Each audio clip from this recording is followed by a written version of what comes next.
Andy, thank you for joining us. You're the Port Vale strength and conditioning coach, and some people have mistaken you for a trialist in the past, but you're very much in with the coaching staff here at Port Vale. Just want to explain what you do with the club. Yes, so I've been with the club for about 6 months now. Initially came in on the rehab front, but now I've moved to the more on the physical preparation side, both with first team and with the under-18s guys.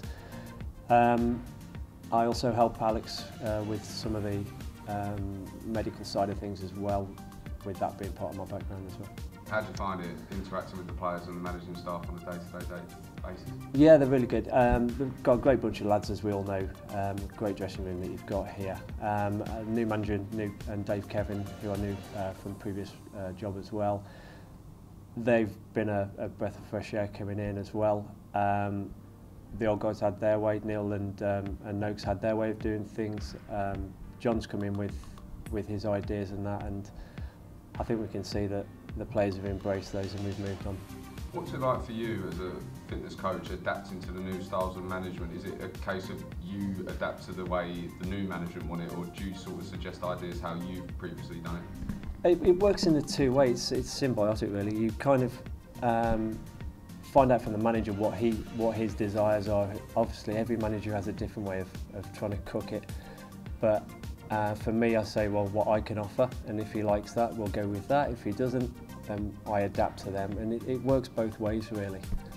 One thing that you have implemented since John Ashley became the new Port Vale manager is the GPS system. Do you want to explain to people what that is about, because a lot of people don't really know too much about that? Yeah, well, wearable technology has become sort of paramount in most sports, really. The ability to monitor and work out what your players are doing, what my session actually means on paper, as well as giving a bit of feedback to the players and saying that this session's meant to do that, look how you did in that session. Also, we wear it on game days, as you may have seen as we've gone on, and that then tells us how we're performing on a game day, so we can then compare that training load outside to a game day, and we can work within percentages of that game. John has mentioned a few times about his style of play, the high pressing, as you mentioned there.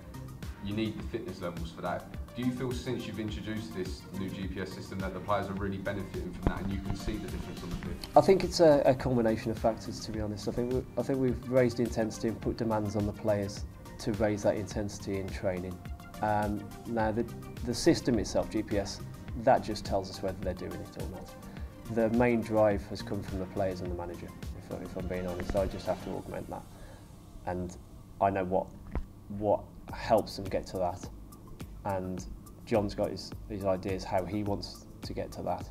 So you just need the players to buy into that, and if they have, which they have so far, which you've seen over the past few games, then everything works together, and the players are happier in that sense of they're coming off the training pitch absolutely empty on their conditioning days and that, and they know that they're fully prepared. They've ticked every box in their head that they know they can go into Saturday, knowing that they've sprinted fully, they've put in maximal runs all the way through, they've emptied the tank a couple of times, and yeah, so there's no real excuses for them. And not only do they know that, the manager knows that as well. It's sort of like having a bit of a big brother watching over you. Yeah, totally, yeah. And as I say, the gaffer's got his ways, and he puts the demands on the players. And if it's not going right down there, he's quite happy to stop it and go, right, this isn't right.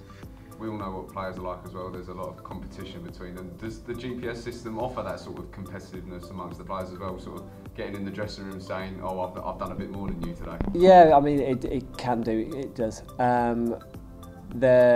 We try and get away from the too big a competition, in it. We're trying to hit targets that we want from the lads, really. But there will always be competition in regards to top speeds and bits and pieces like that, and people take digs at people just, For the competition, that is. Oh, for the competition. God, I don't know. Monty's always competitive, wants to know how quick he is and stuff like that. There's not many quicker than him at the minute. And just finally, I think you'd agree with me that the Notts County game was a turning point for the club, not just because we got our first point under John Askey, but the players seemed to really give it their all for the full 90 minutes, Yeah. and the fitness levels looked incredible for the tempo they were playing at. Yeah, I mean, the gaffer's been in, what, a month now, something like that, just a little under. So you question, can we develop fitness in that shorter period of time, or is it a mentality factor?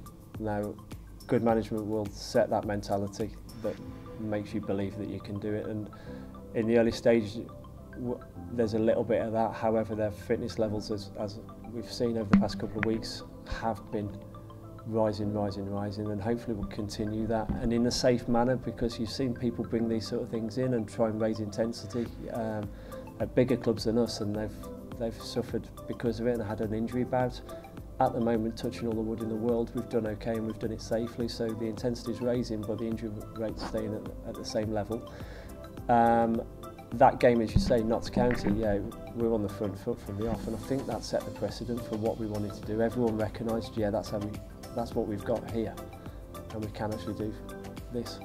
And just watching it from the dugout for yourself, that must make you quite proud, seeing all the work that you put in at the start of a training session every day out there, to see them implementing those fitness levels. That must make you really happy. Well, that's what it is. I mean, I'm not one for chasing kudos, to be honest, but you do see those little things. You get your little moments that you go, yeah, we've worked on that, or someone puts in a massive recovery run and then puts a massive sort of like a counter attack on, and you go, oh, you know what, it's all worth it going out there in the weathers and all this, that and the other. So yes, you do just glean your little moments from it, but it's about the lads really, you know what I mean? They've got to want to do it, and they do at the moment, so that's that.